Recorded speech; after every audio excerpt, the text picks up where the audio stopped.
Pasangan artis Rizky Bilar dan Lesti Kejora hari ini telah memenuhi panggilan terkait laporannya atas dugaan pengancaman dari haters.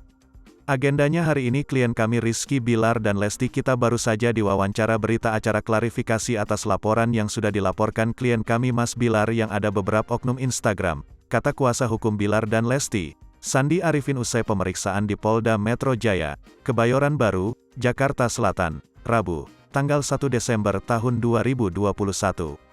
Sandi menambahkan bahwa hari ini kliennya diberikan sebanyak belasan pertanyaan, terkait kronologis dan bukti-bukti yang telah dilampirkan berupa capture yang sudah kita lampirkan semua. Saat diberikan pertanyaan, Lesti Kejora ikut diberikan pertanyaan, ini karena banyak kata-kata yang memang dilontarkan dan menjurus kepadanya.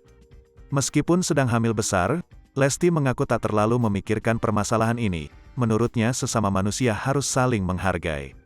Enggak kepikiran, kita sesama manusia harus sama-sama saling belajar. Apalagi sesama perempuan harus saling menghargailah. Kalau kepikiran enggak, sambung Lesti.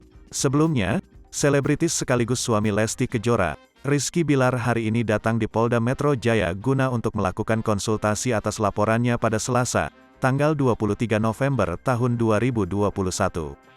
Menurut pengakuan Sandi Arifin sang pengacara, Rizky Bilar hari ini akan membuat laporan baru, terkait oknum haters yang mengancam dan mencemarkan nama baik Rizky Bilar dan Lesti Kejora. Jadi kita akan buat laporan baru mudah-mudahan terungkap beberapa akun yang mengancam dan mencemarkan nama baik klien kami, ujar Sandi Aulia saat ditemui di Polda Metro Jaya, Kebayoran Baru, Selasa, tanggal 23 November tahun 2021. Terkait ancaman hukuman yang akan diberikan kepada pelaku, menurut Sandi nantinya akan diperdetail setelah melakukan pelaporan hari ini.